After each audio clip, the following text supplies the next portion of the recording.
Wavelength 2.0 is finally here. Let's run through the new features and enhancements.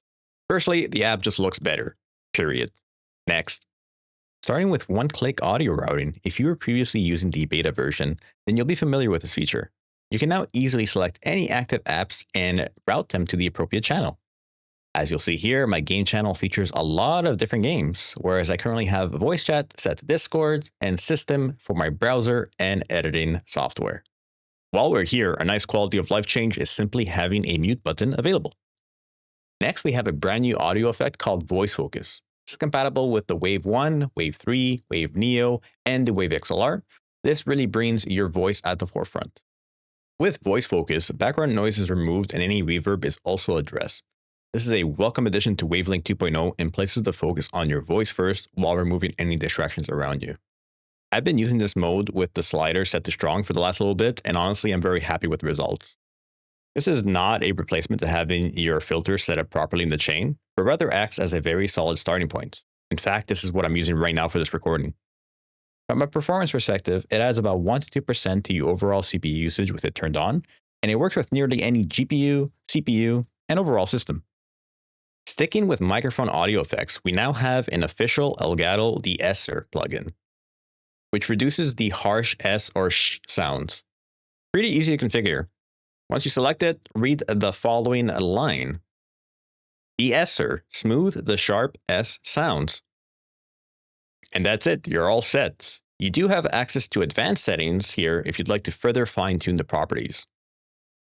Oh, and have you ever wanted to hear how you sound, but you had to record yourself in another program, then listen back to that? Well, not anymore. With Soundcheck, you can record about a 10-second sample and play it back to hear how it sounds. This takes into account all your audio effects, and you can toggle them on and off to see how you sound with or without them. Here is an example. Clicking the record button. 1, 2, 3, testing. 1, 2, 3. Now, if I turn off everything, including voice focus, this is what it sounds like. 1, 2, 3, testing. 1, 2, 3. Pretty bad, right? Now watch if I just turn on voice focus. 1, 2, 3, testing. 1, 2, 3. Massive difference. You do hear the slight mouse click, but when combined with a noise gate, here's the final result. 1, 2, 3, testing. 1, 2, 3. Now feel free to set up all your other audio effects, keeping in mind that your order matters and that voice focus is always on top. 1, 2, 3, testing. 1, 2, 3. Now let's switch gears and talk about the input channels. Two notable updates here. Although you could always rename the channel inputs, now doing so will also rename the input in your Windows settings. This makes it easier to use Wavelength's virtual channels in other applications. Secondly, any unused channels in Wavelength are now hidden in your Windows settings. This cleans up your list and makes your setup even more organized. Now, what about the Stream Deck? Well, if you have one, you'll have a few new features available to you as it relates to Wavelength 2.0. First and foremost, if you'd like to set up Wavelength functionality on your Stream Deck, you can start by creating a profile here. Simply click this icon, which will then send your Wavelength configuration over to your Stream Deck software. In your Stream Deck software, just reconfirm which Stream Deck you want to set this up for and click Install. And just like that, you have your channel inputs configured with different volume options. Of course, you can further tweak this to your liking beyond this starting point. We have two more additions here. First, if we navigate to the Wavelength section and drag input to a button in this example, there is a new radio button called Add.